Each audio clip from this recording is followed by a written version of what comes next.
কালকে জনসম্মুখে তোমাকে আমি ডিভোর্স দেবো, দাও ভাই, আমি এটা ভয় পাই না। তুমি কাকে ভয় দেখাচ্ছ?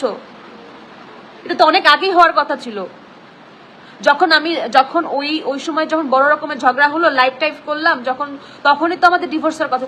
তখন তাহলে আমার ডিরেক্টরকে ধইরা, আমার পরিবারকে বইলা, আমাকে বইলা কেন আবার সব ঠিকঠাক করলা? হ্যাঁ, তখন কেন আমাকে বুঝাইলা যে আমি আর কখনো এটা করবো না? আমাকে কেন তুমি বিশ্বাস দেওয়াইলা যে আমি আর কখনো এরকম করবো না, আর কখনো ভুল হবে না?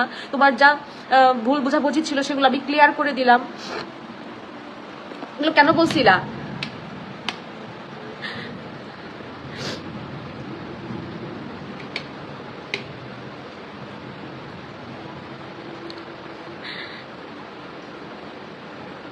আমি তো তোমার সেই কথার উপর ডিপেন্ড করে আবার নতুন করে শুরু করছিলাম।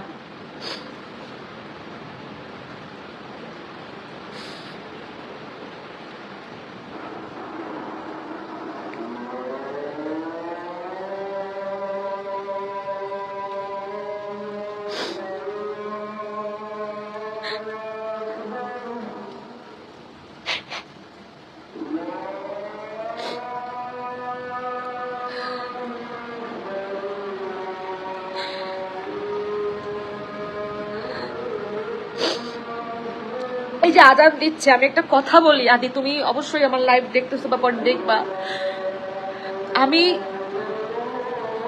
বিয়ের আগে কে কেমন ছিল এটা নিয়ে আমার হেডেক না, তুমি কেমন ছিল, আমি কেমন ছিলাম, আমরা কেউ ধোয়া তুলসী পাতা না। কিন্তু আমি সত্যি সত্যি মন দিয়ে সংসারটা করতে চাইছিলাম, সত্যি সত্যি মন দিয়ে, কারণ আমাদের বয়স, যেমন আমার বয়স এখন 35, তোমার বয়স অবশ্যই আমার থেকে 3 বছরের বেশি, তোমার বড় হলে তোমার 6, 7, 8, 38। তো আমাদের কারোরই এখন ফাজলাম করার বয়স না।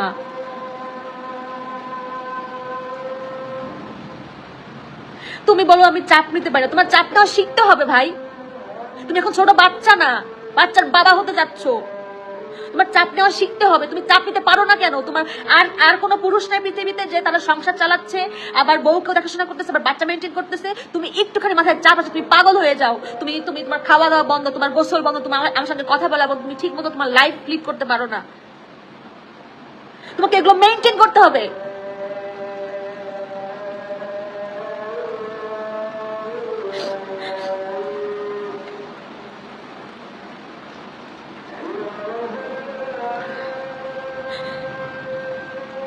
পৃথিবীতে তুমি একটা পুরুষ না, একটা স্বামী না, মানে একজন বাবা না যে টাকা ইনকাম করার সাথে সাথে সে সংসার ভালো করে সামলাচ্ছে, তার বউকে টেক কেয়ার করতেছে, সে পুরা পরিবারকে ভালোভাবে দেখতেছে। তুমি যদি বাহিরে কাজ করতে চাও, বাহিরের টেনশন, নাটকের টেনশন, নাটক মানে কি বলে, প্রডিউসারের টেনশন, তোমার নাটক অনিয়ার দেওয়ার টেনশন, তোমার গল্প হবার টেনশন, মানে এগুলা টেনশন তুমি নিতে পারো না।